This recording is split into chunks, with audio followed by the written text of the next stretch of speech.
Okay, you can begin.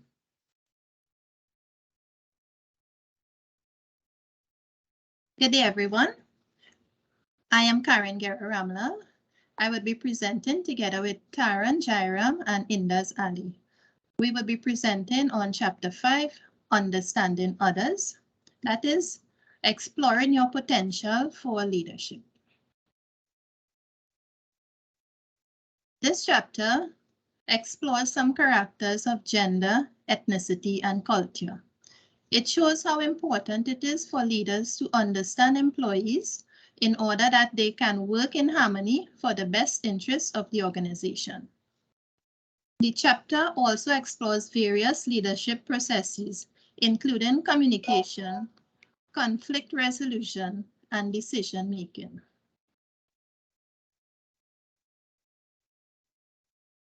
As I introduce the topic, have you ever wondered about the motives and behavior of others while sitting in a typical organizational meeting? Understanding ourselves first is critical before we can understand others. So I must say thank you to Lyndon, Rona, and Bruni for such a great presentation. So I have a better understanding of myself as I go along to understand others, right? A central goal of understanding others is to develop a sense of awareness that can result in true community and common purpose with yourself. We usually ask ourselves in any setting, how am I like anyone here? How am I like some others here? How am I like everyone here? Now, usually as we go to different meetings or even in this classroom settings, we would find differences in each other. We would find similarities. But whatever it is, we work along professionally without making anyone feel uncomfortable, you know? And even in the workplace, leaders, they have a way that they would have to formulate plans in order that all workers feel equal.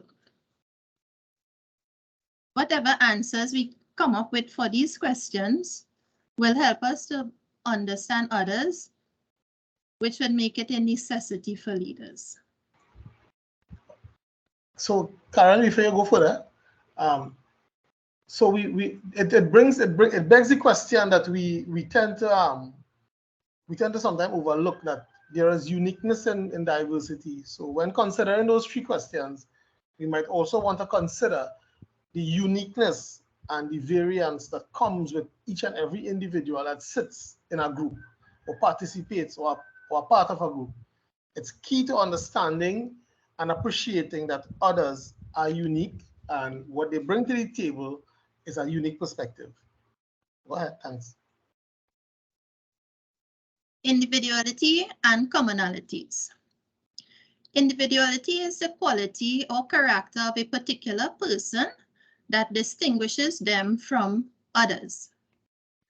Human species are more alike than different. Although as we look at persons at a surface value, you know, we see everybody are different. Ethnicity, culturally, the whole environmental shaping of how we think and feel. But yet still, we are more alike than we really think. As research would have shown, the human genome has confirmed that by finding a common human purpose is the focus on which to center our perceptions of differences. So the more within your home, you might find persons, even twins, whilst they look the same, yet still they have different temperaments. They like different things, they behave differently. And likewise in the workplace, like for instance, when you work in the police service, we work shift. You come together with a shift and everybody have a different view on how something should be done.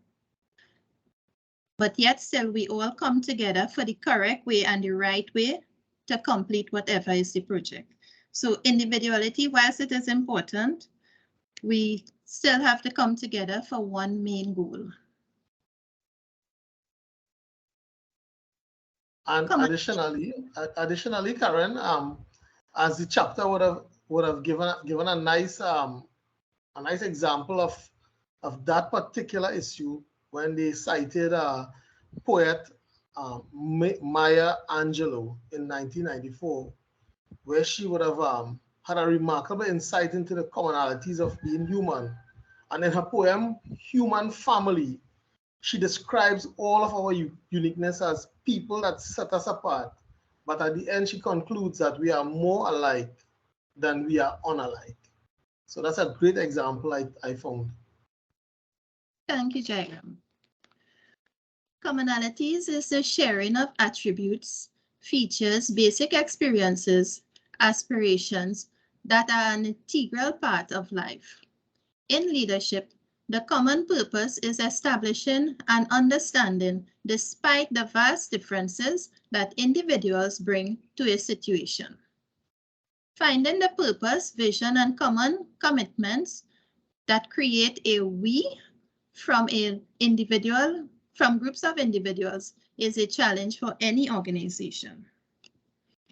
So within finding the individual and looking at the commonalities in the organization, what we really strive for is getting a task done in the most harmonious way possible.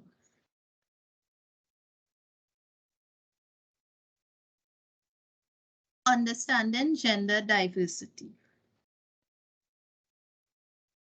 From infancy, our lives, our gender role perception are shaped by the many messages we receive from the environment. To understand how men and women have come to be as they are, we can learn from children's development. The way we play in childhood establishes patterns of how we work and communicate. So as we would see from since childhood, boys were given tools and guns and cars to play with, setting in their mind, I guess those are the things they would play with when they get older. And really, they haven't moved away from it as much. And in the case of the girls, they were given dolls, kitchen utensils, others, homemaker stuff, which conditioned their mind also that they should be mothers, homemakers, cooking, cleaning, and that would have also been an influence what the men think of the woman and what the woman think the men should be doing. Only now we have what they call the babies that do not have genders, right? So that is a whole different transition here.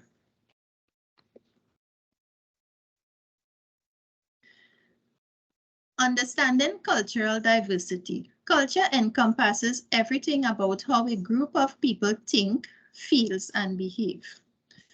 Culture is therefore a broad term that could be applied to an office or a campus, to aging or to a group of people who share a common race or ethnicity. Culture has often been described in the term of race and ethnicity.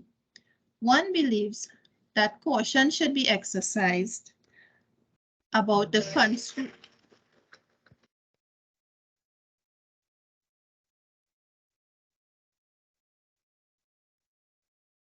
Sorry about that, please. One believes that caution should be exercised about the construct of race. Culture and race plays an integral part of how we behave as adults, which is strongly influenced by our childhood. So a number of things that we would have been taught as children, things that we would have been exposed to, experiences, trauma, happy times, whatever it is, shapes how we turn out as adults. So even if sometimes we look back at our past, and one of the things I remember is that from a child, I would remember my uncle and they drinking alcohol. So whenever they drink now, they would end up in a quarrel or a fight. And so I grew up with the thought that alcohol and fight and quarrel is associated together. So from the time I hear it have too much alcohol going down in that place, I don't know bacchanal going to happen. When you come and you join the police service, now you experience the same thing on a Friday night when certain districts, cultural districts that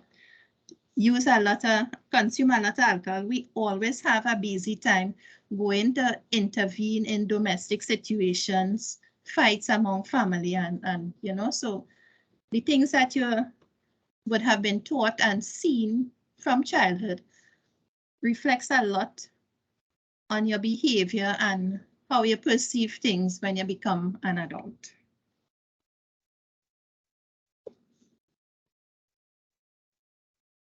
Understanding international diversity.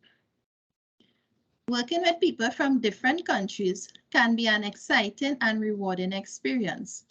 However, it can also be very challenging because persons from different countries, they have their own personal culture, their own personal upbringing, the language, a whole host of things that could be so different and yet still the same. We would be asking ourselves, but why this person made this decision? What made them think that would have been the correct decision to make? And until we really understand their cultural side of it, their brought up, see what their morals and ethics are, then you may understand why they do certain things. And then in this globalization where persons are moving from one country to the next country, we are seeing a lot of that. So even in the workplace, you would have like the situation we have with Venezuelans. You may go to order something in a restaurant and they are serving and you have to point what you want unless you know what is the word to describe the particular food or something as that.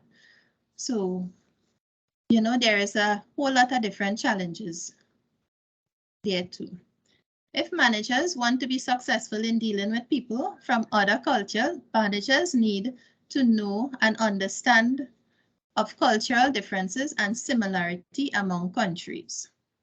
This is extremely important and necessary if cross-border relationships within an organization are to result in success.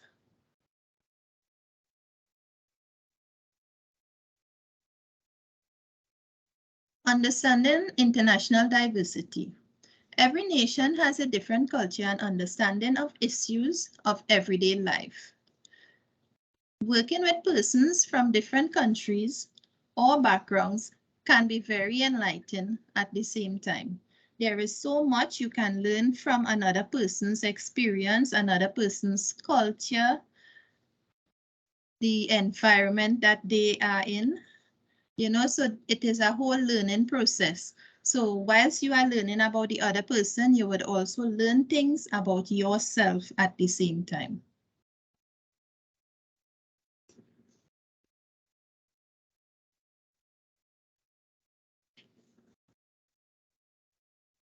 I will now hand you over to Taran Jairam.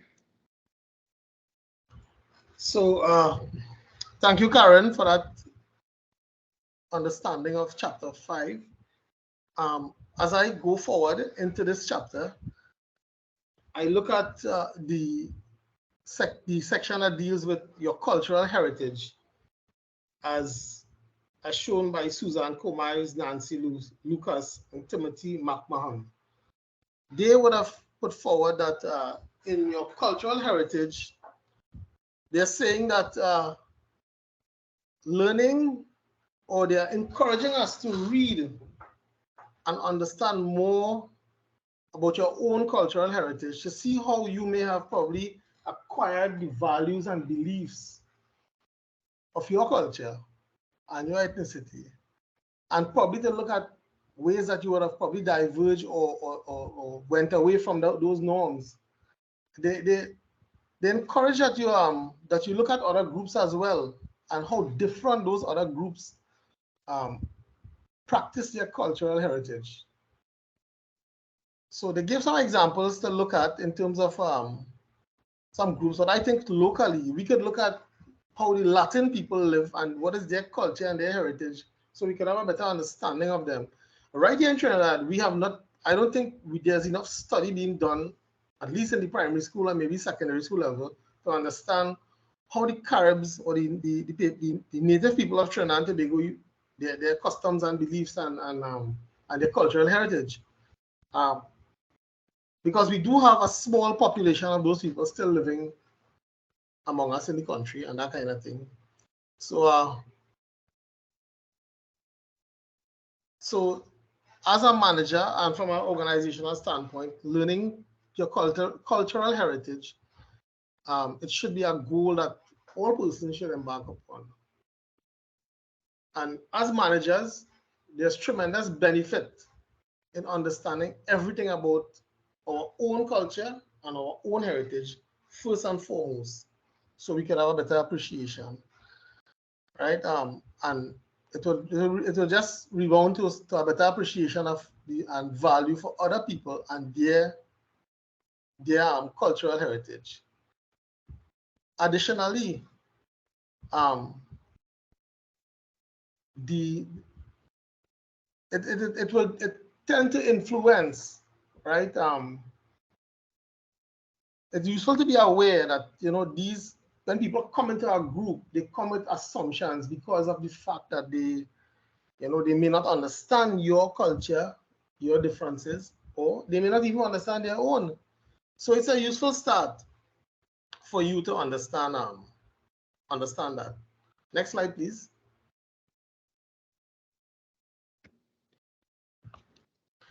So yeah, we're looking at building multicultural appreciation, and there's the HOOPS intercultural learning process. So being an effective leader or participant in a diverse organization, or being a leader who brings diversity to the organization, requires that we know more about developing an openness, an open mind concept, an appreciation of various cultures and aspects of how others may differ, right?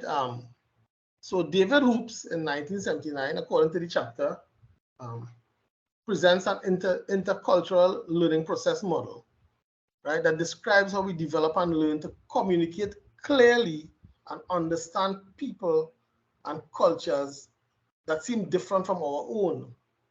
And the stages, they go from the very first stages, ethnocentrism. It's called ethnocentrism, right? And this stage, it's a stage when people newly come into a group, or they just don't know. And in this stage, there's a belief that the person's own culture or way of doing things is best or even superior to others. So people with ethnocentric views, they can be intolerant and even hostile to others from different cultures at times.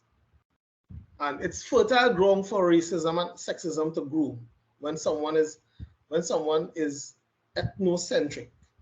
It's the best kind of environment for racialism and sexism to grow. Right? So as time goes along and people expand their experience, they begin to move out of ethnocentrism to a state of awareness, where awareness is increased when they tend to coexist with people. So they become more aware of sometimes the culture and the norms of others and the style of others, and they begin to acknowledge that many different cultures exist. I think we would have experienced that. I would have experienced that in my job and many other places. When you go into a setting with a new group or a new shift, there's some kind of there's a moment or a time when you try to figure out, some people are very vocal, others might stay quiet and try to understand the members that are around them, the different people. And that's what this is speaking about, really. But as time progresses, you become more aware and you acknowledge that many different cultures exist, different style of operating exists, right? And so that understanding that is derived from experience and from acquiring information, or coexisting, learning, speaking, communicating, and that knowledge,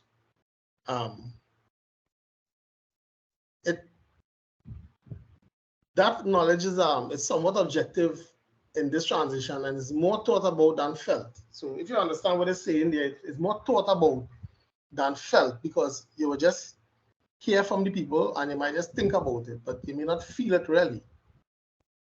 So these two transition stages really, awareness and understanding, lead to a willingness in the individual to accept and respect that others do have a legitimate cultural view, right? So that intercultural learning process model, that it shows you the different stages. So when you get that ability to tolerate, right? That tolerance level, then you start to look at yourself too as well. So this tolerance has led not to an examination of one's own culture, but to the recognition that it may be all right for others to hold the views and values they possess. So, and that's something that we all go through when you think about it, because after some time we tend to accept people for who they are. Right here in Trinidad and Tobago, we have reached a stage. I think we have reached a very high stage of understanding almost every different culture that form Trinidad melting pot, because we involve in sharing our cuisine. There is different cultural holidays. There are different aspects of how we do things and that kind of thing, and it's very relevant and very it's very much alive in the workplace as well from an organizational setting. Yeah. So next slide, please. So the other section looks at attitude towards differences, right? And it's basically the same thing that they're saying. So your attitude towards the differences, where they talk about the ethnocentrism, is the first stage. The first stage in the process. It talks about the awareness, which is the stage that involves acknowledging, right? And it really gives you a kind of a more in-depth view of where the individual becomes aware and so on, right? The next slide, please.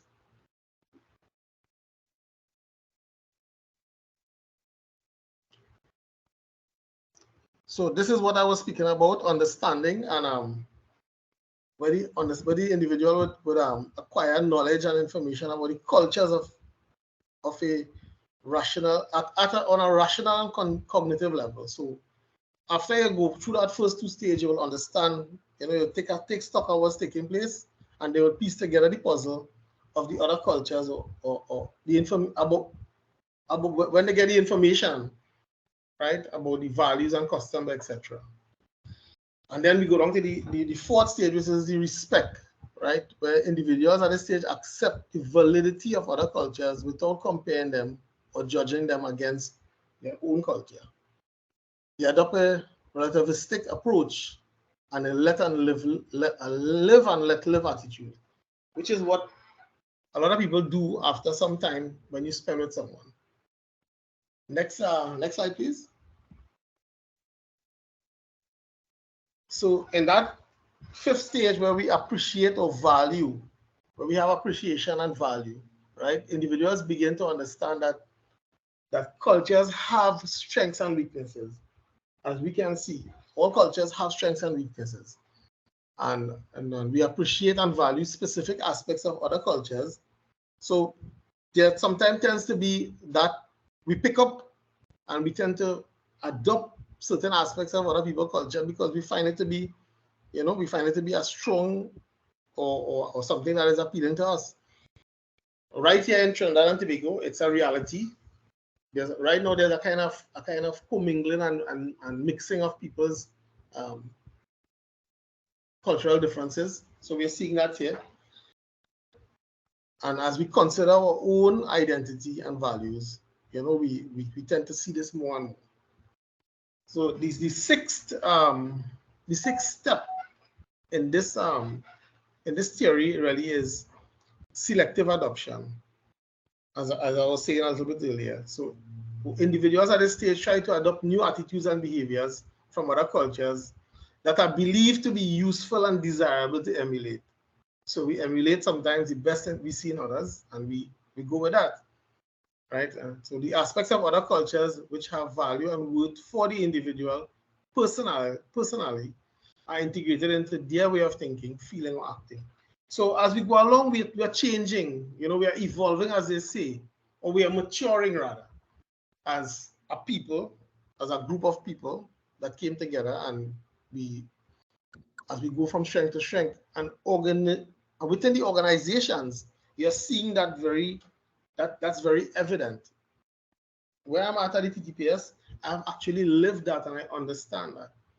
Because from time to time, you see a group of people start to work together, and then they start to come together, and then they start to practice basically some of the things that you would never expect them to practice. Individual things that they used to not practice. Well, some people might be practicing. You've seen everybody doing it, like eating certain types of food, behaving in a particular way, that kind of thing. But we have to be careful of that at the same time. We should be cautious and not go too far, but to try to maintain some level of identity at the same time, right?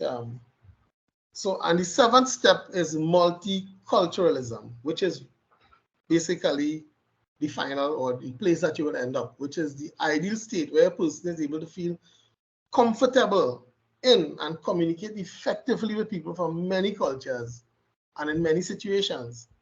This kind of scenario augurs well for managers, because when you reach that level of well, I would equate that to emotional intelligence in a sense, but it's more like a cultural intelligence, culturally intelligent, understanding each and every other culture that exists around you, and you can coexist. And from a managerial perspective in an organization, if you can do that and you can bring that to the table, then you'll have a better chance of bringing or understanding what others bring to the table, and you being able to communicate your views and communicate well with them.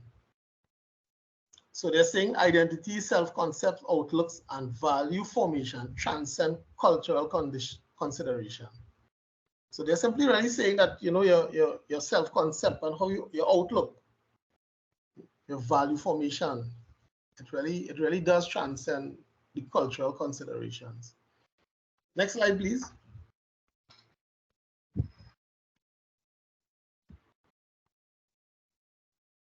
So the chapter really does talk about how our attitudes towards differences and how we may approach that. And if we look at it carefully, we'll see that the way we look at others who are different from ourselves is a very complex thing psychologically. And we may have preconceived notions, we may have biases, and all these things acting upon that. We may tend to look at people and we may judge them by how they look. We might look at someone and they might be well off and we don't know. We just judge them, but we don't know what's going on really. A person might be fat, they might be thin. All these things affect how, how complex it is and how we look at other people. And culturally, it's basically the same thing, because different cultures, people look differently from different cultures. And I think that's widely accepted. So through the years, we begin to learn through positive and negative experiences, right? As a result of these experiences, some people learn to dislike and fear differences. So again, I must go back to that thing about trauma, because we see that trauma tends to create that negative type of effect, where when we are faced with a traumatic situation, our natural instinct is to try to prevent that happening again in the future. So sometimes you have an experience and it mightn't be something that you like, and then you fear that difference in the future. So basically what is this saying is that you have to have an open mind concept really, and not let past experiences or traumas affect your ability to understand what's happening, and for that fear to be dealt with really. Because in extreme cases, fears will lead to racism, homophobia, and sexism. So take, for example, you had a bad experience, and let's say in the case of a male and a female person, you have a bad experience, and some people go away and they tend to class the opposite sex in a negative light because of that bad experience. It happens in relationships, it happens all through, because people tend to look at different sexes, the male and female, based upon their experiences. Some people look down and they look up to people, and as the case may be, right? And in other experiences, it may lead us to appreciate, to be appreciative, and to embrace many differences. Again, this may only come about or happen when we have an open mind concept. So we look at the experience, we look at what we can draw the positives from it, what we can understand from it, and understanding that every interaction with another human being, and more so in the workplace and an organizational setting, every interaction could only make us understand more and more of what is happening around us, what is happening in the person's mind, and how we can become better in terms of dealing with those issues and dealing with the situation, or managing the situation rather. So next slide, please. One model that applies to attitudes towards many differences is the Riddle scale. The Riddle scale, which is cited in Lepo and Lutzcraft in 1987. And this model, this scale is divided into 8 stages, right? And it's a very simple thing to try to, I try to grasp it, and I recognize that it speaks to a positive and a negative stance. So the first 4 stages of the scale, the very first 4 stages speaks about repulsion, pity, tolerance, and acceptance, which are negative attitudes because they come from a belief that the person who is different is somehow of less value than oneself. So you see how it is identical to ethnocentrism. In a sense, the first 4, these 4 stages, it speaks about how you might come across now that, you know, that you're different and all the persons have less value, right? And then the second group of 4 stages of the scale, it speaks about support, admiration, appreciation, and nurturance, which are positive levels of the scale, because the other person is of value just as oneself is. So this Riddle scale gives us an understanding of how our attitude towards difference may seem. Next slide, please. So this section dealt with cultural influences on leadership behavior. Cultural influences. So again, we go back to how our culture affects leadership behaviors. Right? And one of the many steps rather to make one an effective leader is to be aware of how such aspects of diversity, such as sex, race, ethnicity, age, sexual identity, religion, ability, or socioeconomic status influences our own behavior and that of others in the group.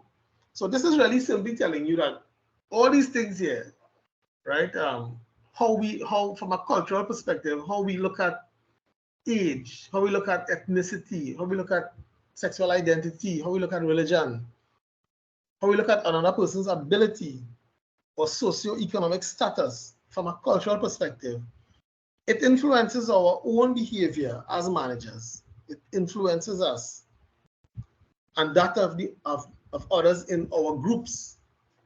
You know, it makes us see things from a unique perspective, as they say. So no group is totally homogeneous. We define personality, preferences, attitudes, styles, value system, beliefs, and opinions based on our cultural influences. Again, it's evident, it's there to be seen. We all know it because we see things differently based upon you know, our cultural past, our cultures. And again, this draws me back to the our organizational behavior, our OB class. And a saying that came out of that recently was, we are the sum total of our experiences, and we will tend to behave, or we will exhibit behavior based upon what's been inputted into our system from infancy. So this really speaks about that, how it influences our leadership behavior, because everything comes back to how you see it in your mind. Having an open mind concept really does gives you the best, or creates the best scenario for you as a manager to operate in an organizational environment with different persons from different cultural backgrounds. It's inaccurate to describe people based on only one aspect of their identity. So you can't really look at one aspect. You can't say, well, Jairam is a East Indian, and then you just describe me based upon that. It goes much more than that, or Ali or Bruni, Bruni's from Tobago. You can't say, well, she's from Tobago alone, I'm just using this as examples to say that it's inaccurate to describe people based on only one aspect of their identity, because it's a complex thing, and you have to have an open mind concept about it. So it's useful to examine the range of human behaviors that are essential in leadership settings. So this is simply telling us that really there's a broad range of behaviors, right, that we should examine. And I go back to the days of my early days in TTPS. I used to really actually look at how these sergeants and inspectors would carry themselves, and I often observed that they would stand and listen. Very few words may come from their mouth when a scenario is like taking place within the station, within certain settings and that kind of thing. And they would choose their words wisely, because what they have done, they examine the behaviors of people, right? And then they do their leadership things. So then they see what they have to say. And I always found that to be helpful, because when you listen, and as someone said recently, God gave us 2 ears and 1 mouth. That probably is a message. You listen more than you talk. Although I'm talking plenty here, but I'm presenting, so it's part of this. Yeah, so it's very important that we examine the difference, the range, broad aspect of human behavior before we really know that, or we use this knowledge and for leaderships and in leadership settings. So considering the cultural influences in such leadership processes as communication, conflict resolution, and decision making, again, you see, before you say something, if you understand how people, operate based on their cultural differences, you may be wise to choose how you communicate, how you come across, and how you choose to do conflict resolution in scenarios, and how you might want to make certain decisions. Because not everybody would like, if you apply a broad way of making decisions, you tend to, you'll be crossing some lines there. We have to be very, very mindful, very cautious about that. I think at this time, I want to say that I could probably hand over to Gera to continue, because I don't think Ali has returned. I didn't see him on the floor just yet. To continue with the other slides, and I may come back and wrap up at a later time. Thank you, Jairam. Communication. Communication is the means of receiving and sending information. There are many types of communication. So it's not just receiving and sending, but we have verbal, non-verbal, written, visuals. So as you can see, the picture would have communicated some sort of probably emotions to the gentleman who is looking at it. In the workplace, communication is very important. As we could see, it leads to making proper decisions or even to conflict resolution. Then we also have the hand signals as a form of communication. So whatever way we communicate, it is very important. It is crucial for any relationship, any organization, anywhere, any part of the world, be it in a different language or whatever may.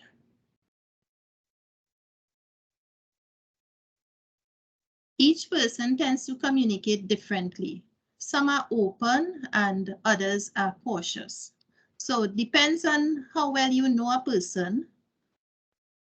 You would be aware whether they are outspoken or whether they are reserved.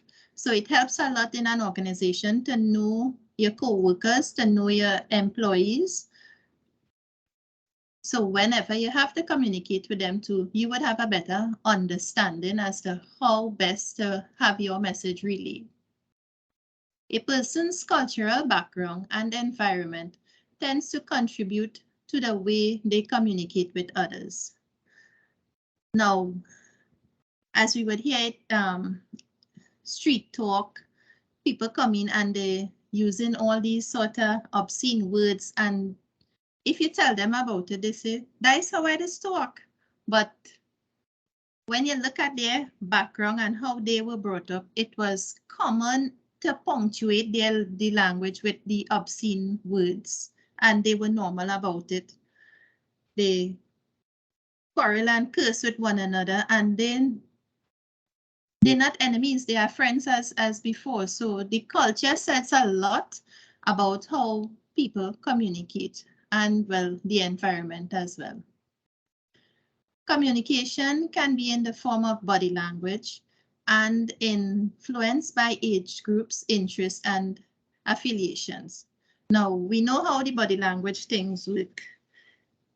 Sometimes even if you're at work, somebody might come at the station and they ask you something.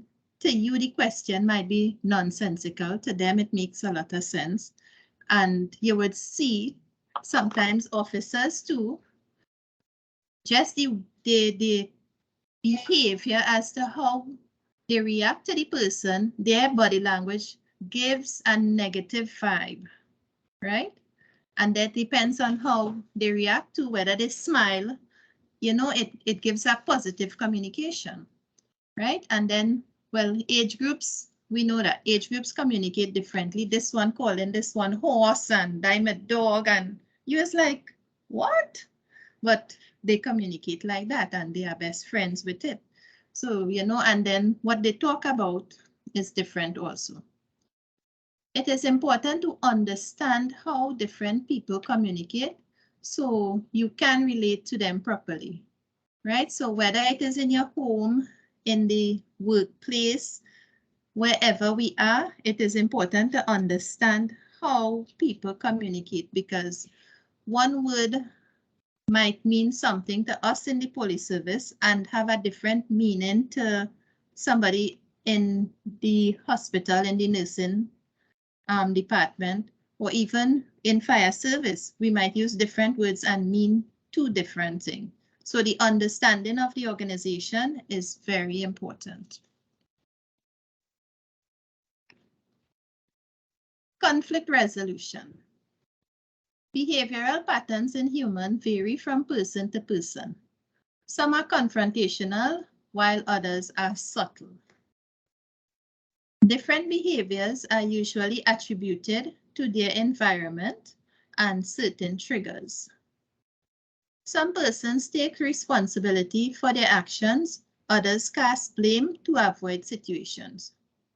Well, we see this, Karen, we see this happening quite often in a lot of scenarios where people don't take responsibility and they tend to always blame other people, you know.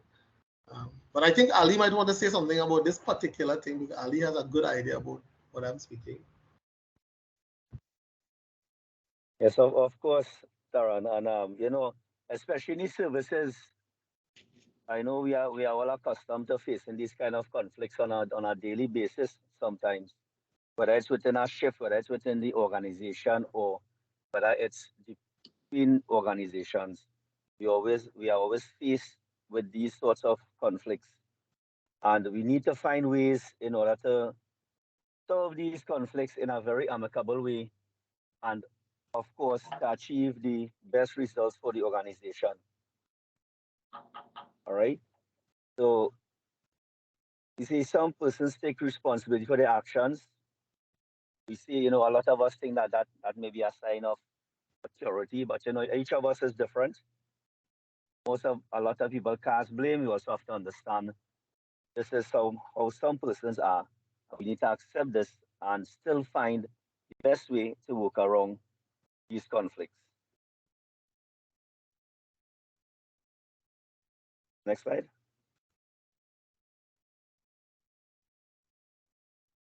Next slide here. The conflict resolution in resolving conflicts, open-mindedness, accepting responsibility for any wrongdoing, and seeing the other person's opinion may lead to an amicable resolution. All right. So of course, we cannot only insist that our opinion is right. We cannot always try to play off the blame. We need to accept that blame and be able to understand other points of views so that we can come to an amicable resolution. Conflict resolution is a critical aspect of relational leadership. Almost any change in effort will involve some degree of conflict. Remaining focused on purpose of the change while maintaining a positive relationship is necessary. At the same time, it is also important to remain ethical and inclusive. Right? Leaders and managers must know the art of conflict resolution, since it could determine the direction of the organization and the effects on the employees, as we were discussing earlier. And again, I'm sure we can all relate to this. Anyone want to talk about a situation or any incident that they may have come across in their organization that could shed some more light on the situation here?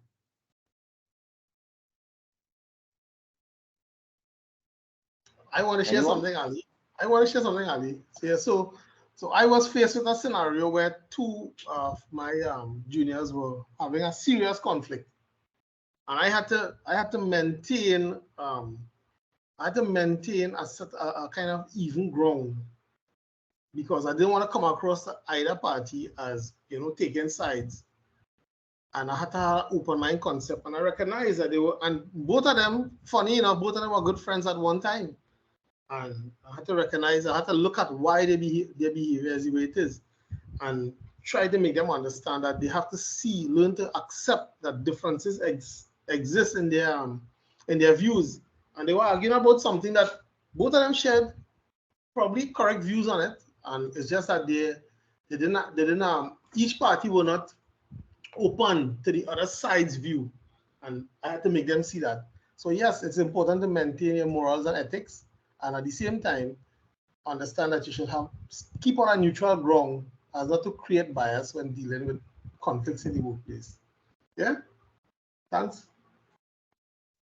Okay, Taran, thanks a lot. Anyone else? All right. So I know it's getting late now and, probably losing a bit of our attention span, but we'll have a few more topics to touch on. So please stay with me. Right. So the next slide. Decision making.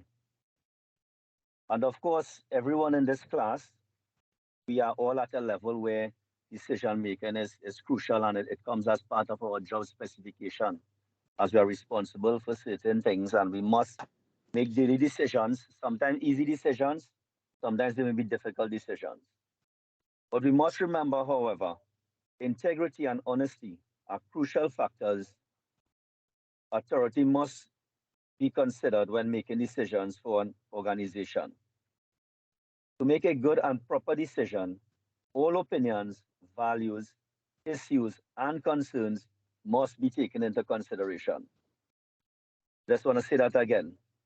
To make a good and proper decision, all opinions, values, issues, and concerns must be taken into consideration.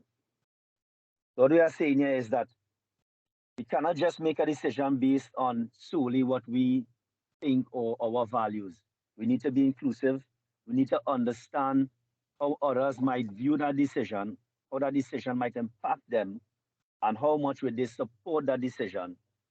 And all of this is important in getting the best for the organization and achieving the goals and objectives of the organization. The way in which decisions are made reflects either those who value the power of majority rule and prefer voting, or those who seek inclusion of the minority opinion and value consensus.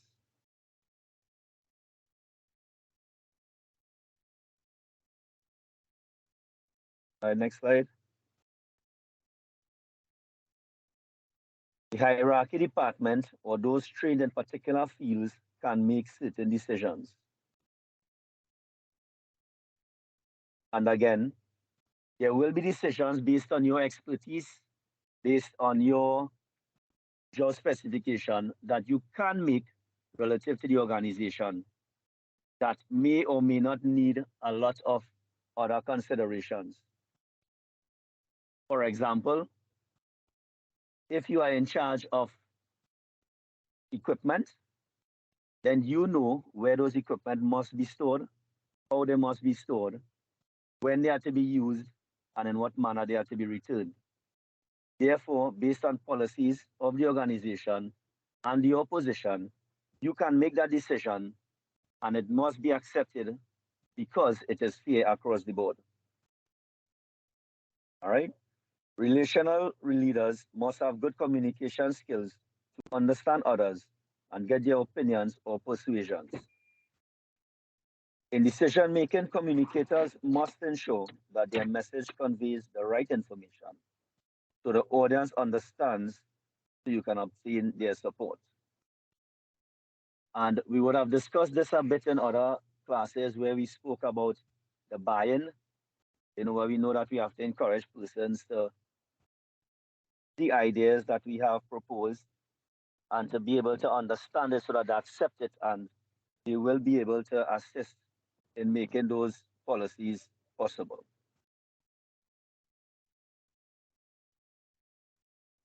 Next.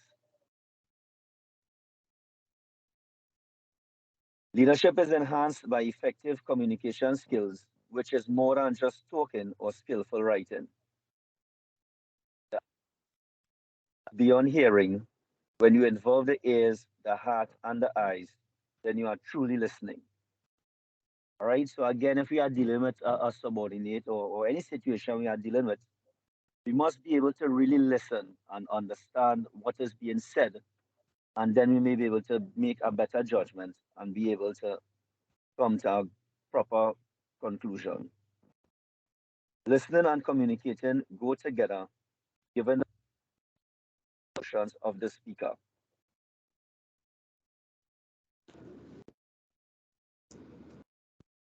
Next slide.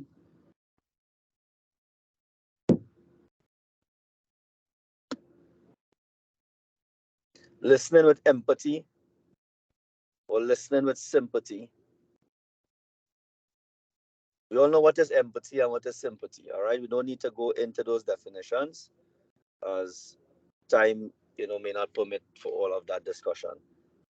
But we know what we are referring to. After listening, you may need to communicate. If you do not listen effectively, you may not communicate effectively. Simple. If you do not listen and understand what is being said, then how can we communicate or how can we respond in a proper manner or actually address the point that is being raised? When you listen, it is without opinion. It helps you understand and make a proper decision or suggestion. Simple enough. We must listen without having an opinion. We are listening just to understand and to make a proper decision or suggestion as to the situation at hand. So we go down to some other questions here. What I meant to say, what I actually said, what you heard me say, what you think I mean, what you mean to say, what you actually say, what I hear you say, what I think you mean. Sounds confusing, right? Well, it's not. These are just some simple questions that may be asked when communicating, as these are the important things that needs to be understood when we are communicating with each other.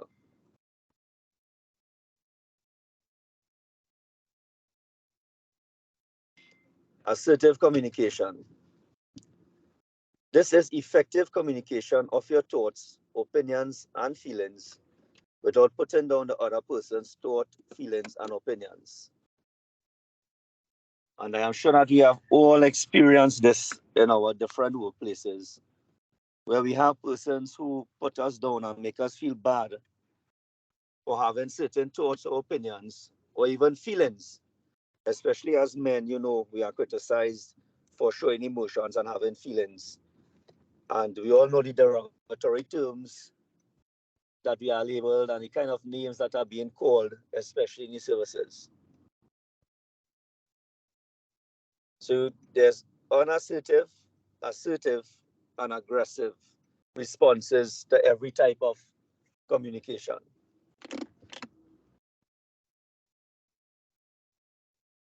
Next. Relational empathy. Anyone of us heard that term before?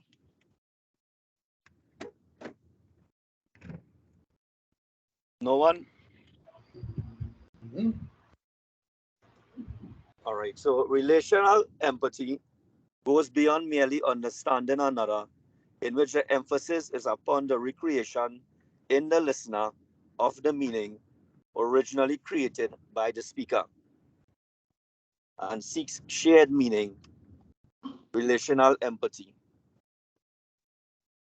So, what we are saying here is that the emphasis is where the listener is going to recreate or try to directly understand the message that is being sent by the speaker.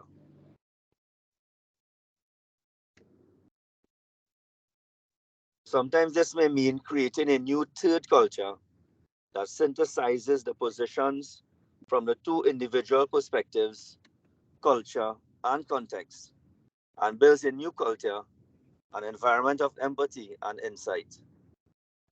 As sharing of context takes place, organizations of diverse people start weaving in new contexts.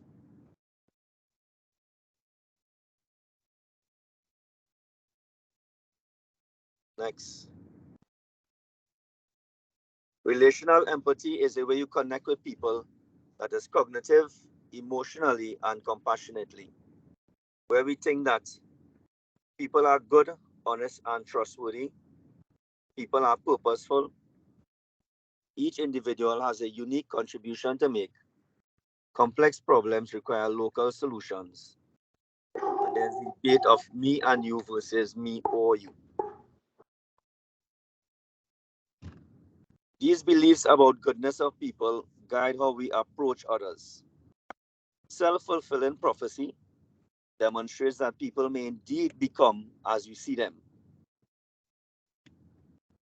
If you think no one will get along in the group, conflict is bound to occur and be harmful.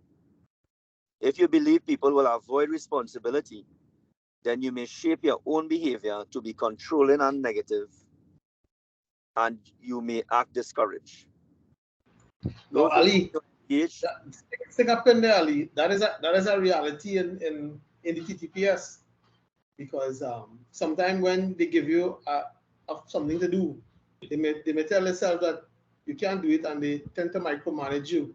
I'm sure that we would have experienced that throughout our time.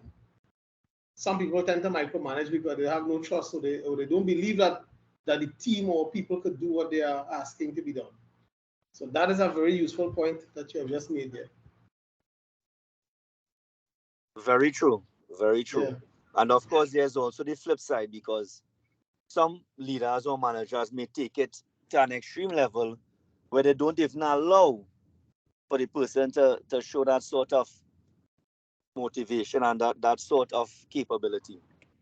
But right. So there's no room for innovation, no room for to be skillful or to come up with your own your own unique style of doing something, sometimes they tap you down for so long that they tend to cap you off more or less, and because they have that style of or that they lack relational empathy rather. Yeah, Yeah. exactly. Yeah.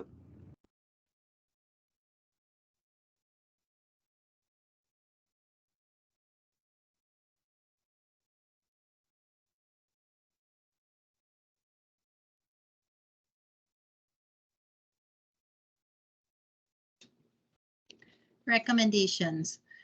Managers need to develop a sense of open-mindedness when engaging all classes of workers, both locally and foreign, especially as it pertains to better understanding and communicating ideas, goals, and objectives within the organization.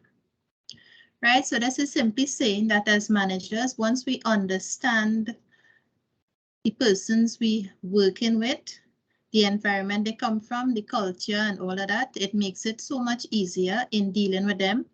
It would be easier to do when you have to do a job description, the task, to give instructions, and even to motivate the persons, because what might motivate one will not motivate the other. But once you know the personality of each person's, you would be able to come up with ways and means as how to motivate them to get them to do the job for the best of the organization. So this really brings us to the end of our presentation. I want to thank Ali and Jairam for their assistance. We are now open for questions.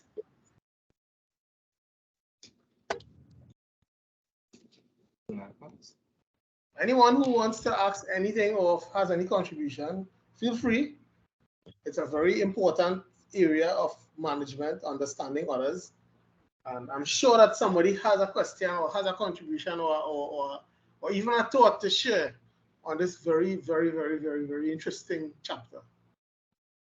I have something to say, Taran, as it relates to the area of communication, because sometimes our supervisors we just take for granted that sometimes when we say something to our officers or subordinates, that they do understand or expect that, you know, you give them this instruction or you tell them to do this and they understand clearly what you said, because to you it came off clear, it came out clear in your mind and thinking, and the words that you would have communicated was clear or clear enough. And then you realize that the person not doing what you say, or they're not doing it properly. And you had to be so careful, because then you might say, well, I gave you this instruction and this is what you're doing. This is not how it was supposed to be done. Why didn't do it the way how I said? But then you take it for granted that the way in which you might have, expressed yourself or put it over, or they probably didn't understand it the way how you think that you would have portrayed it. So that's another way in as it relates to communication that I would have grasped, that you had to take take into consideration the way how you put over what it is you're saying, your instruction or whatever as supervisors, that to your subordinate, to ensure that they understand clearly what you ask. Another thing that it spoke about as it relates to communication and saying something, and you're saying this is what I mean, but you know what I mean.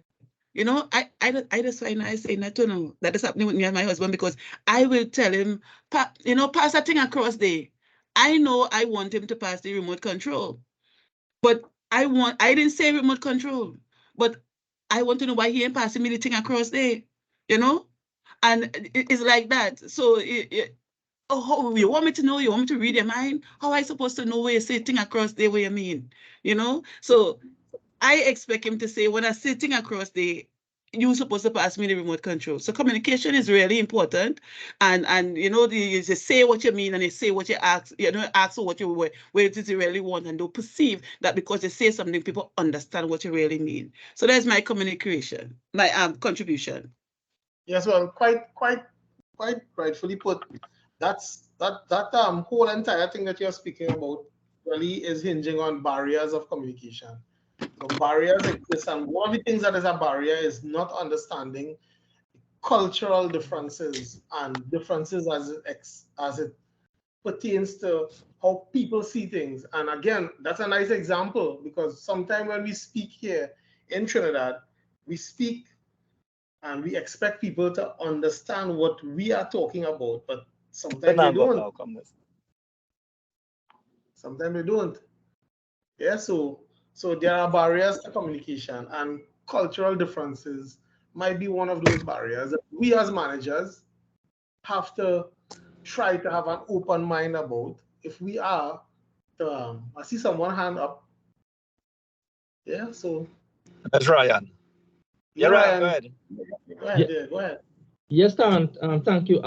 Well, you actually raised the exact point that I was going to raise from it. I think one of the biggest thing in this chapter is moving from an area of ethnocentrism to an area of ethno-relativism, especially considering the type of area that we work within, the type of multicultural society that Trinidad and Tobago is, the type of multicultural society that the general region is, the entire region of the Caribbean.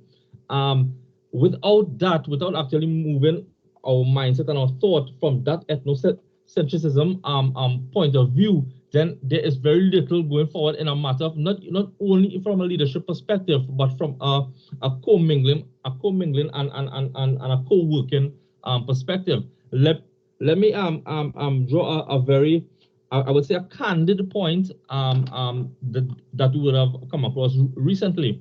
We just come out of the CPL, and one of the biggest things in the CPL, because we know Trinidad and Guyana, is the entire general idea of this curry chicken curry argument.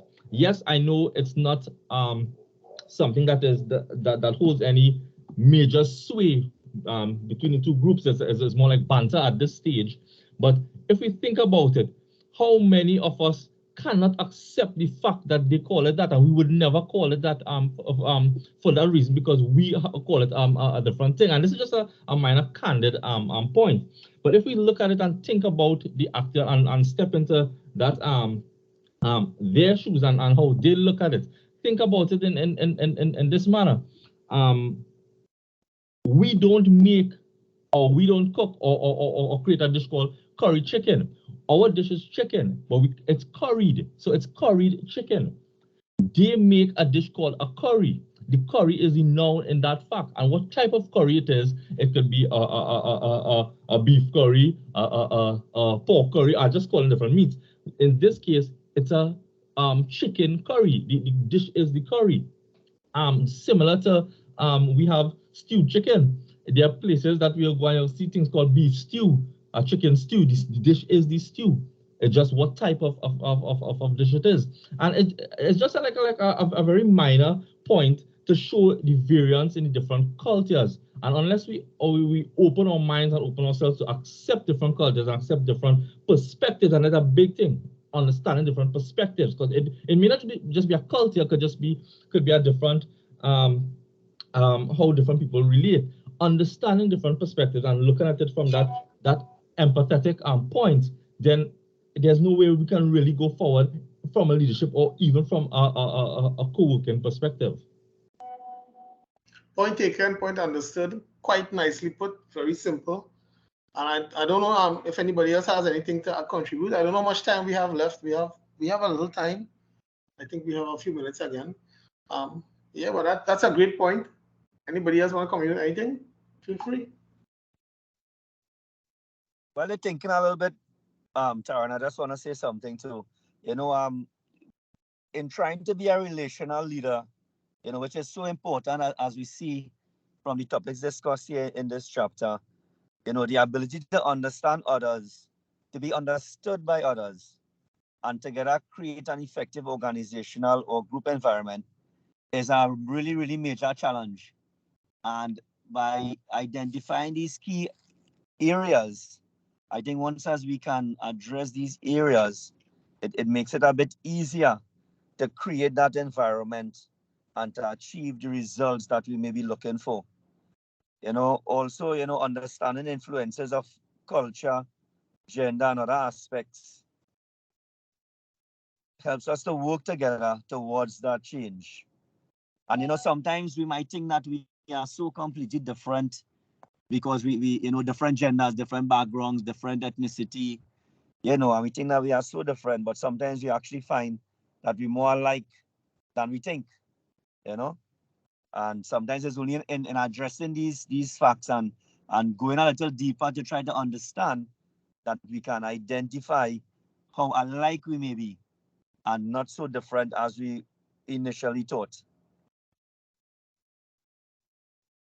Yes, Ali, great. Yeah, so I just want to say, that having been exposed to this understanding of understanding others and understanding oneself from the past chapter that was spoken about earlier with Bruni and her team, we can now go back to our relevant organizations and carry with us this knowledge and even communicate even better between ourselves from different branches of the national security apparatus and to those who we work with and would be coming into contact and coexisting with, and carry this thing forward and really transform our Turn Island Republic. Because I think it's about time we really put these things into practice. These things have been shown to really make a positive difference. Oftentimes, we're not seeing it being practiced, but if we practice it, we'll find more tolerance. And it comes back to our watchword: discipline, tolerance, and production. And really and truly, the tolerance part is there, but in the workplace, we have not seen the full gamut of what tolerance can really do and the kind of innovation it could bring forth. The TTPS, I could speak about. Many great thoughts were swept aside because of that same lack of empathy and poor communication, and and that ethnocentrism issue. So again, it's a wonderful topic. It's a very, very eye-opening chapter. I want to encourage you all to go back and look at it and ponder upon it, do some introspection. And I want to say thanks to the team for such a wonderful effort. Thank you, sir, for giving us this great opportunity. Thank you, class, for listening and being so attentive and participative in this particular presentation. Thank you. If anybody in my team wants to say anything, please feel free to do so at this time. Thank you.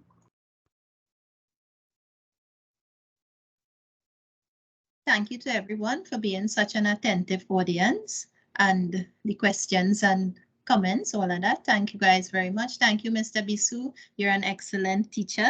Thank you again. All right, so Mr. Ali, go ahead. Thank you, guys. Thank you. Just expressing my sincerest thanks also. And I hope that you really grasp and that the presentation was one that we could really learn and understand and really get the message forward to each and everyone. Thank you. All right, so let me just pause the recording here.